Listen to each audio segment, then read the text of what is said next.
I want you to make a test that will last 30 days. Now, it isn't going to be easy. If you'll give it a good try, it will completely change your life for the better. Let's take 100 men who start even at the age of 25. Do you have any idea what will happen to those men by the time they're 65? These 100 men, who all start even at the age of 25, believe they're going to be successful. If you asked any one of these men if he wanted to be a success, he'd tell you that he did, and you'd notice that he was eager toward life, that there was a certain sparkle to his eye, an erectness to his carriage, and life seemed like a pretty interesting adventure to him. But by the time they're 65, 1 will be rich, 4 will be financially independent, 5 will still be working, 54 will be broke. These are statistics from over 20 years ago, and it has progressively gotten worse. Now think a moment. Out of the 100, only 5 make the grade. Why do so many fail? What has happened to the sparkle that was there when they were 25? What's become of the dreams, the hopes, the plans? And why is there such a large disparity between what these men intended to do and what they actually accomplished? When we say about 5% achieve success, we have to define success. And here's the definition. Success is the progressive realization of a worthy ideal. The opposite of courage in our society is not cowardice, it is conformity. And there you have the trouble today. It's conformity. A survey was made one time that covered a lot of men, working men. And these men were asked this question: why do you work? Why do you get up in the morning? 19 out of 20 had no idea. If you ask them, they'll say, everyone goes to work in the morning.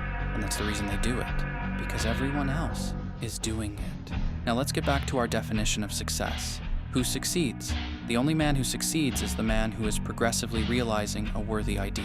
Have you ever wondered why so many men work so hard and honestly without ever achieving anything in particular, and others don't seem to work hard and yet seem to get everything? They have the magic touch. You've heard them say that about someone. Everything he touches turns to gold. And have you ever noticed that a man who becomes successful tends to continue to become successful? And on the other hand, have you noticed how a man who is a failure tends to continue to fail? It's because of goals. Some of us have them, some don't.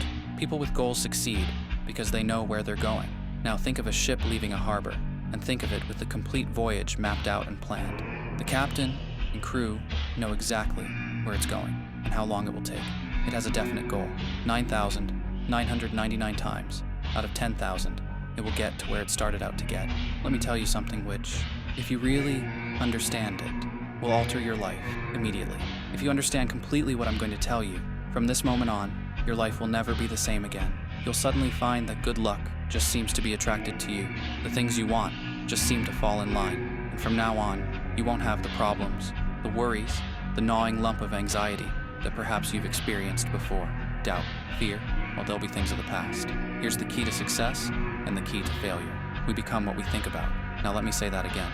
We become what we think about. Throughout all history, the great wise men and teachers, philosophers, and prophets have disagreed with one another on many different things. It is only on this one point that they are in complete and unanimous agreement. Listen to what Marcus Aurelius, the great Roman emperor, said. He said, "A man's life is what his thoughts make of it." Disraeli said this: "Everything comes if a man will only wait." I have brought myself by long meditation to the conviction that a human being with a settled purpose must accomplish it, and that nothing can resist a will that will stake even existence for its fulfillment.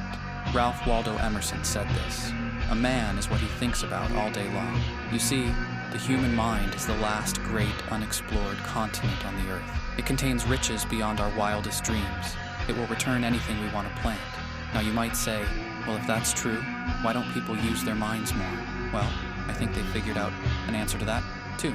Our mind comes as standard equipment at birth. It's free, and things that are given to us for nothing we place little value on. Things that we pay money for, we value. The paradox is that exactly the reverse is true.